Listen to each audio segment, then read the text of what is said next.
Debout pour le travail et pour l'éthique avant qu'il ne soit trop tard. Debout en nous rappelant devant chaque choix, chaque action, la pensée d'Emmanuel Kant. Demandons-nous chaque fois que nous sommes tentés d'avoir un comportement non éthique, ce que serait la vie si chacun faisait comme nous. Demandons-nous ce que serait une société de délateurs, de profiteurs, de voleurs, de corrupteurs et de corrompus, d'indisciplinés, d'insouciants, d'égoïstes, de fraudeurs. La liste est longue, mais la réponse est une, ce serait une société vouée à l'échec et peut-être à la déchéance et à la misère matérielle et intellectuelle. Alors, évitons de tels comportements. J'avais ajouté, déterminons-nous à débusquer, à écarter sans complaisance au besoin, à punir sans faiblesse ce qui ruine ce pays ou le desservent, les corrompus et les antinationaux, les roublards et les paresseux. Cultivons l'honnêteté et le courage au travail, que chacun au poste où il est, du ministre au planton, du chef d'entreprise aux manœuvres, considère comme reposant sur ses seules épaules le destin de la nation.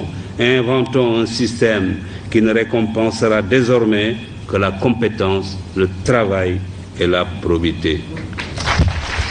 La vérité est que, à cette époque, j'avais constaté que le Sénégal avait fait, depuis qu'il avait accédé à l'indépendance, ensemble avec l'ancien Soudan français, 2 faux départs.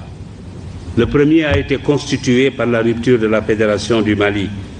Je regretterai cette rupture toute ma vie, surtout aujourd'hui, où chacun est convaincu que la principale erreur dans ce continent est d'avoir accepté de le diviser en micro-États, livrés face à nos maîtres d'hier, à la fatale loi de la division qui amoindrit et affaiblit ce qu'elle divise. Plutôt que d'avoir de grands politiciens, cherchons à avoir de grands médecins, de grands ingénieurs, de grands professeurs, de grands spécialistes de l'économie et des finances, et même des savants.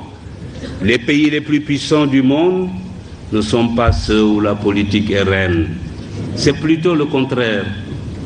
Les Marocains ne sont pas les seuls à se soucier de l'éducation, du travail et de l'éthique. L'Asie du Sud-Est, les organisations internationales et même les pays développés ont décidé de s'engager sur la voie de l'éthique.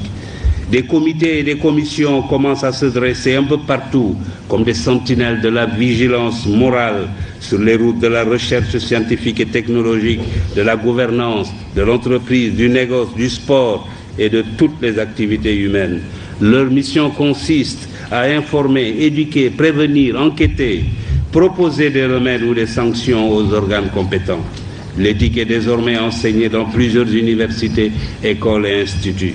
Il nous faut participer à ce mouvement. Il faut alors que dans nos institutions, dans nos organes, nos administrations, nos ateliers et nos bureaux, partout, suivre cet exemple.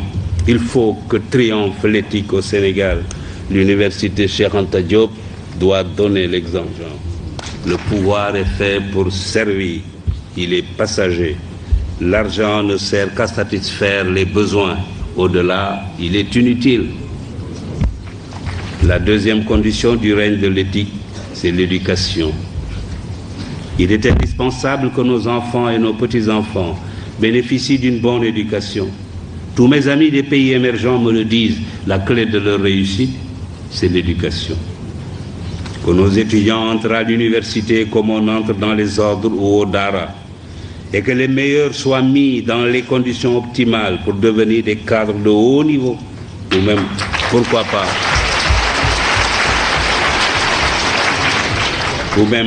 pas, comme je le disais tout à l'heure, des savants.